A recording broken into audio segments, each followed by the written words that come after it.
कसे आहात तुम्ही सर्व? मस्त ना? आजची आपली रेसिपी आहे नारळी पौर्णिमा स्पेशल नारळाच्या वड्या। हे बघा मी नारळाच्या वड्या कशा छान झाल्यात बघा, आपल्या सुंदर अशा झाल्यात, बघू शकता तुम्ही।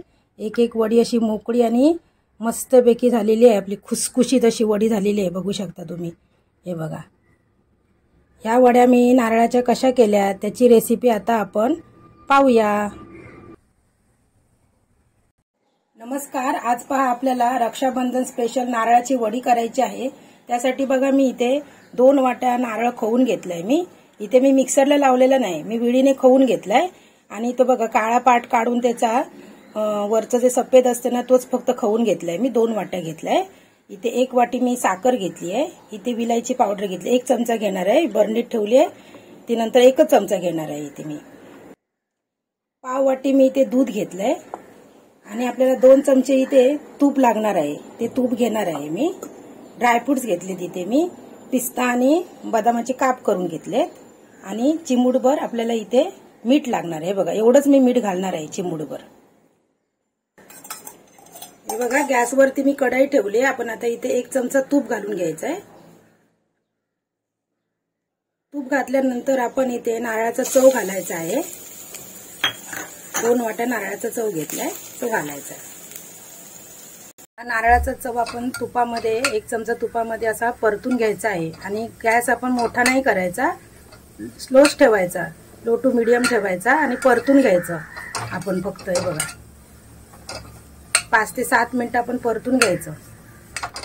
हे बघा आपण आता ना नारळाची वडी करतो ना, आपण नारळ अगोदर आपण किसून नाही ठेवायचा। नारळ अगोदर आपण जेव्हा करायला घेतो तेव्हाच किसायचा नारळ आणि जरा कोरडा करायचा। म्हणजे कोरडा म्हणजे आपण कसं ओलं नारळ आपण घेतो आणि पटकन असं पाणी काढल्यानंतर आपण लगेच नारळाचं किस करून घ्यायचं नाही, थोडा वेळ जरा ड्राय करायचं, थोडा वेळ, आणि मग त्याच्या कशा वड्या चांगल्या येतात। नाही तर ते अगोदरच पाण्यासारखं झालं मग नंतर ते आपलं सारण पण म्हणजे आपण हे करतो ना नारळाची वडी, ती जरा अशी पातळसर, म्हणजे अशी जास्त अशी सुकी होत नाही, एकदम अशी ड्राय होत नाही, म्हणजे आपल्याला पाडायला थोडं कठीण जातं।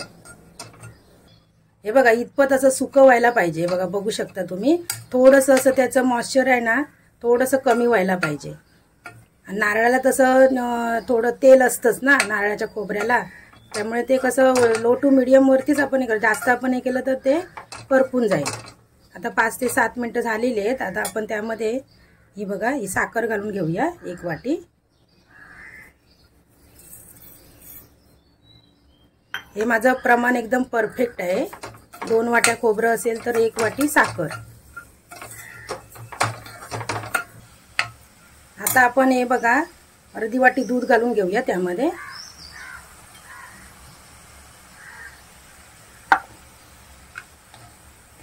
आता असं चांगलं परत मिक्स करून घ्यायचं चांगलं। बघा गुळाचा आपला साखरेचा पाक असा थोडासा आपला बाहेर येणार आहे, म्हणजे कसं पाक सुटणार आहे त्याला साखरेचा, आणि आपण दूध पण घातलंय ना, बघू शकता तुम्ही। त्यामध्ये आपण चिमूटभर मीठ घालून घेऊया, कारण आपला गोडाचा पदार्थ बॅलन्स होणार आहे आणि कसं खातेवेळी पण आपल्याला छान लागणार आहे, चव जरा वाढते। थोडीशी मीठ घालायचं आपण, चिमूटभर घालायचं, जास्त नाही घालायचं। आणि मध्ये मध्ये तुम्ही थोडासा गॅस असा मोठा केला तरी चालेल, पण लगेच परत मग तुम्ही गॅस लो टू मीडियम करायचं, पण शक्यतो जास्त मोठा करायचंच नाही, पण मध्ये मध्ये असा 1दा-2दा करायचा आणि लक्ष ठेवायचं। शक्यतो तुम्ही नारळ वडी करताना जाड बुडाचीच कढई घ्यायची आहे, कारण जाड बुडाची कढई घेतली ना तर ती खाली कशी लागत नाही आणि आपल्याला व्यवस्थित असं करता येतं, परतता येतं, परतून आपल्याला व्यवस्थित नारळ वडी अशी करता येते। सर्वात शेवटी आपण विलायची पावडर टाकायची आहे, बघा, कारण त्याचा मग स्वाद आहे ना टिकून राहतो, चांगला व्यवस्थित टिकून राहतो विलायचीचा स्वाद। आता आपण बघा ताटाला तूप लावून घेऊया, कारण आपल्याला लगेच झाल्यानंतर लगेच टाकायचं आहे त्याच्यामध्ये, असं तूप लावून घ्यायचं। हे पहा माझं कढईला कुठेच चिकटलेलं नाहीये, दिसत असेल तुम्हाला कॅमेरामध्ये स्पष्ट, कारण मी लो टू मीडियम गॅस ठेवलेला आणि जाड बुडाची कढई घेतली होती आणि व्यवस्थित आपण सहजरित्या असं करायचं। ही जास्त रेसिपी एकदम साहित्य पण कमी लागतं आणि व्यवस्थित होणारी आहे रेसिपी, पटकन होणारी आहे। फक्त पेशन्स पाहिजे आपल्याकडे। हे बघा कढईमध्ये जसं गोळा व्हायला झालं ना की समजायचं आपलं मिश्रण तयार झालेलं आहे। हे पहा आपण आता ताटामध्ये मिश्रण काढून घेऊया। हे पहा हे गरम असतानाच आपण असं थापून घ्यायचं आहे। हे बघा हे पहा जेवढा आपल्याला आकार पाहिजे असेल ना तसं म्हणजे चौकोनी पाहिजे असेल गोल पाहिजे तसं त्या आकारामध्ये आपण ते थापून घ्यायचं आहे। हे बघा पलीत्याच्या साहाय्याने ते व्यवस्थित आपण साईड त्याची व्यवस्थित करून घ्यायची आहे। बघू शकता तुम्ही। आता आपण त्यावरती पिस्ता आणि बदामाचे काप टाकून घेऊया। हे बघा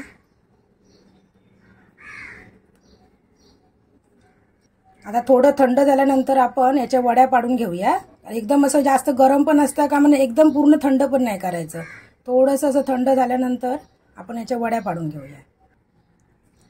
आता आपण त्याच्या वड्या पाडून घेऊया थोडं थंड झाल्यानंतर। हे बघा वड्या किती छान निघतायत ते बघा।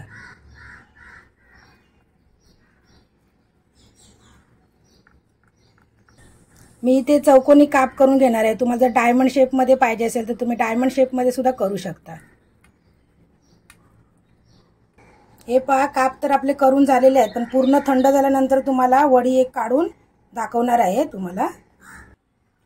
हे पहा आपल्या वड्या पूर्ण अशा थंड झालेल्या आहेत। 6 ते 7 तास तरी परफेक्ट याला लागतात थंड होण्यासाठी। आणि बघा थंड झाल्यानंतर तुम्हाला दिसत असेल हे बघा हे जागा अशा सोडतात। हे बघा मध्ये मध्ये आपल्या जास्त फट दिसते, मगाशी कशी मी काढते वेळी जरा थोडीशी फट कमी होती, आता थोडी थोडी बघा थंड झाल्यानंतर ही असे व्यवस्थित दिसतात आपल्याला। ज्या पहा कशा वड्या छान झाल्या त्या बघा, बघू शकता तुम्ही किती छान झाल्या त्या बघा वड्या ह्या। आणि कुठेही बघा खाली असं काही लागलेलं नाही, व्यवस्थित झालेल्या आहेत आपल्या वड्या। तुम्हाला एक वडी मी तोडून दाखवते इथे, बघू शकता तुम्ही। हे बघा ही वडी तोडून दाखवते। हे बघा किती छान झाली आहे, बघू शकता तुम्ही किती सुंदर झालेली आहे बघा। मस्त अशा वड्या झालेल्या आहेत आपल्या छानपैकी। माझा जर तुम्हाला व्हिडिओ आवडला असेल तर जास्तीत जास्त तुम्ही लाईक करा, नातेवाईकांना शेजाऱ्या पाजाऱ्यांना तुम्ही शेअर करा माझा व्हिडिओ। आणि अजूनपर्यंत सबस्क्राईब केलं नसेल तर चॅनलला सबस्क्राईब करा। व्हिडिओ संपूर्ण पाहिल्याबद्दल धन्यवाद।